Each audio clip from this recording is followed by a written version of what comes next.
Anti corruption bureau ACB जिसे कहते हैं, उसकी वर्किंग पे सवालिया निशान है। आज से 3 साल पहले मैंने जेम के ऊपर एक बहुत बड़ा स्कैम निकाला था 500 करोड़ के करीब का 30/4/2022 को, और वो स्कैम डायरेक्टरेट ऑफ हेल्थ का था, 2 वीडियोस का था, और उसमें यह साबित किया गया। मैंने 1-1.5 साल की इन्वेस्टिगेशन के बाद मैंने प्रेस कॉन्फ्रेंस की थी, भाई डायरेक्टरेट ऑफ हेल्थ सर्विसेज में जेम के थ्रू जो परचेजिंग की जा रही है बहुत ज़्यादा हाई रेट पे की जा रही है, और कहीं ना कहीं जो नेक्सस है बायर का और सेलर का, वो बहुत बड़ा एक नेक्सस है। और जब मैंने ये प्रेस कॉन्फ्रेंस की, क्योंकि मैं जब भी पब्लिक डोमेन में आता हूँ डॉक्यूमेंट्री एविडेंसेस के साथ आता हूँ, और मेरी प्रेस कॉन्फ्रेंस के बाद आनंद जैन जी वहाँ डायरेक्टर थे विजिलेंस के एसीबी में, तो उन्होंने एक कमेटी कॉन्स्टिट्यूट की, एसएस घुम्मन साहब थे, उन्होंने एक कमेटी कॉन्स्टिट्यूट की। उनका जी जो बलविंदर सिंह आर्टिया एक्ट्रेस ने प्रेस कॉन्फ्रेंस करके जो एलिगेशन लगाए हैं उसकी ऑथेंटिसिटी को देखने के लिए उन्होंने कमेटी कॉन्स्टिट्यूट की, और उस कमेटी ने उसके लगभग 5 महीने के बाद 19/9/2022 को एक अलर्ट नोट जारी किया। ये उस अलर्ट नोट की कॉपी है जो उन्होंने 5 महीने के बाद अलर्ट नोट जारी किया। उस अलर्ट नोट के ऊपर टॉप पे मेरा नाम लिखा उन्होंने, भाई बलविंदर सिंह ने प्रेस कॉन्फ्रेंस की, हमने कॉग्निजेंस लिया, और जो चीजें इन्होंने मीडिया में जो चीजें कही वो ग्राउंड पे बिल्कुल दुरुस्त पाई गई। जो जो एलिगेशन उन्होंने लगाए, जो जो क्रिमिनल मिसकंडक्ट की बात की, वो बिल्कुल ग्राउंड पे दुरुस्त पाई गई। अब मेरा सवाल इस अलर्ट नोट के ऊपर है, अलर्ट नोट ने इन्होंने जीएडी को भी लिखा, director financial court, deputy director finance को भी लिखा, कोर्ट को, भाई ये चीजें हुई। उन्होंने भी इनको कहा भाई आप हर एक डिपार्टमेंट के 3-3 ऐसी चीजें हमें भेजो, लेकिन बड़ा अफसोस हुआ ये चीजें सिर्फ किताबों में ही रही, सिर्फ लेटरों तक ही सीमित रही। आज मैं 3 साल के बाद एक आरटीआई मैंने फाइल की, आरटीआई फाइल करके मैं उनसे ये पूछता हूं कि आप मुझे बताइए ये जो अलर्ट नोट आपने जारी किया, ये जो लोग इस फाइनेंशियल क्रिमिनल मिसकंडक्ट में शामिल थे, आपने उनके ऊपर क्या किया? अलर्ट नोट में क्या कहा गया? उन्होंने कहा जी बिल्कुल दुरुस्त है जो इन्होंने कहा, ठीक, पैसे की मैनिपुलेशन हुई है, पैसे का फ्रॉड हुआ, स्टेट एक्सचेकर को लॉस हुआ, लेकिन अफसोस कि विजिलेंस ने, एसीबी ने अंत में लिखा the loss to the state exchequer shall be recovered from the vendor. अब मैं एसीबी से पूछता हूं कि वेंडर जो है वो तो प्राइवेट पर्सन है, वेंडर तो कोशिश करेगा मेरी चीज ज्यादा से ज्यादा महंगी बिके, लेकिन जो हमारे अफसर इन्वॉल्व थे, जो हमारी जो कस्टोडियन है, हमारी जो पब्लिक एक्सचेकर के कस्टोडियन है, कसूर तो उनका था। आपने उनके ऊपर आज तक कोई एफआईआर क्यों लॉन्च नहीं की? ये मेरे पास आरटीआई का सवाल है, जवाब है जितने भी।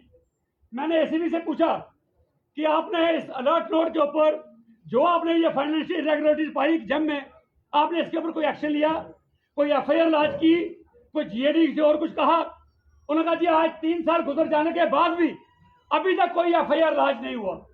तो आज मेरा एक सवालिया निशान में, पहले तो एडमिनिस्ट्रेशन एलजी साहब से पूछना चाहता हूं, एलजी साहब 1 साल से दूसरी सरकार है, उससे पहले 2 साल तक आप रहे, क्योंकि ये 3 साल पहले ये मेरी प्रेस कॉन्फ्रेंस थी।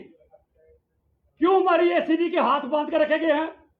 क्यों एसीबी को कार्रवाई नहीं करने दी गई? क्योंकि इतने सामने दिखाई दिया था, पर इसमें बहुत ज्यादा फ्रॉड हुआ जेम में। और मैं आज भी कहता हूं यहां, और मैं दावे से कहता हूं कि आज भी जेम में बहुत बड़ी धांधली चल रही है जेम में। अगर किसी अफसर को मेरे खिलाफ कोई शिकवा हो, मैं उसको ओपन चैलेंज करता हूं कि वो कोर्ट में जाकर मेरे खिलाफ डिफेमेशन सूट फाइल कर सकता है। मैं इस चीज को कंटेस्ट करूंगा कोर्ट में और साबित करूंगा कि GeM it's a big fraud, GeM में बहुत बड़ा फ्रॉड हो रहा है।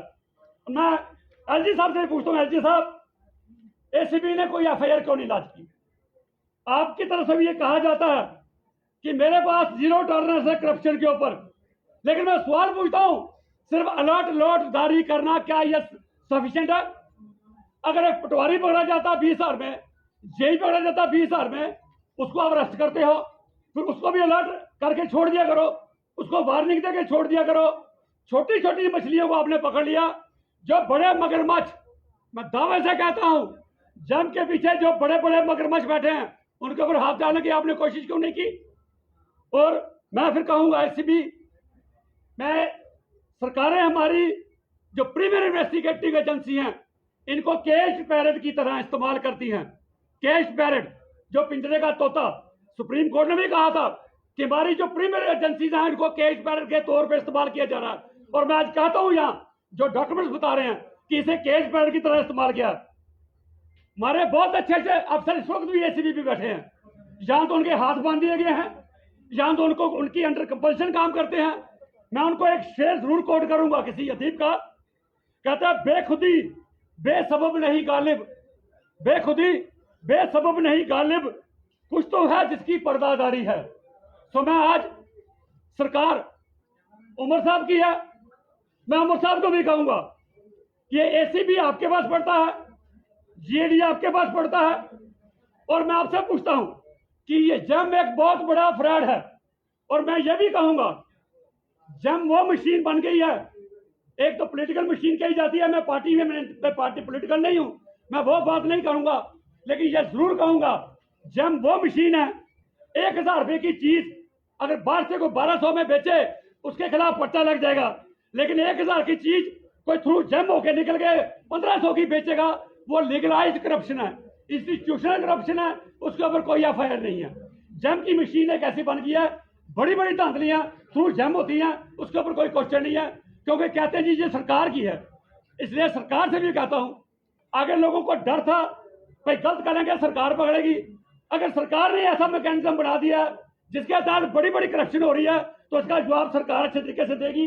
और मैं जरूर उमर साहब से और सबसे दरख्वास्त करूंगा कि मैं जीएडी, एसीबी और मैं उमर साहब, ये आपका डिपार्टमेंट है, इमीडिएटली जो डायरेक्टरेट ऑफ हेल्थ सर्विसेज में जिन लोगों ने 9,90,000 की अल्ट्रासाउंड की मशीनें 13,10,000 रुपये खरीदी, जिन्होंने 350 रुपये की जो 1 GB पेन ड्राइव 1,000 में खरीदी, जिन्होंने कंपैटिबल कार्ट्रिज 650 की कार्ट्रिज 4500 में खरीदी, उनको आपने फ्री क्यों छोड़ा हुआ है?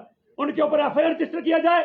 और अगर सरकार नाकामयाब रही तो मजबूरन हमें कोई लीगल रेमेडी कोई इख्तियार करनी पड़ेगी, हमें फिर कोर्ट में जाना पड़ेगा।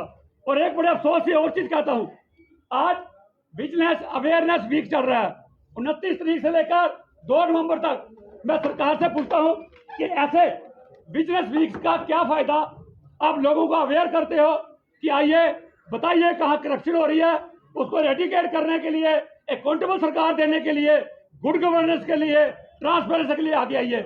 मैं डॉक्यूमेंट्री एविडेंसेस लेके आपके सामने आ रहा हूं, आपकी तरफ से कार्रवाई कोई नहीं, क्यों लोगों को गुमराह करते हो? मैं जनता को भी कहूंगा कोई फायदा नहीं, 4, 5, 6 सालों से मैं भी एसपी में लगा हूं, बहुत सारी एफआईआर लगाई, बहुत से केस किए, कहीं पर भी आउटपुट कुछ नहीं है। तो मैं अंत में फिर कहूंगा कि जल्दी से जल्दी एफआईआर रजिस्टर किया जाए और एक ऑडिट, गवर्नमेंट कंट्रोल ऑडिट करवाया जाए, ताकि जम में जो लूप होल्स हैं उनको दूर किया जाए।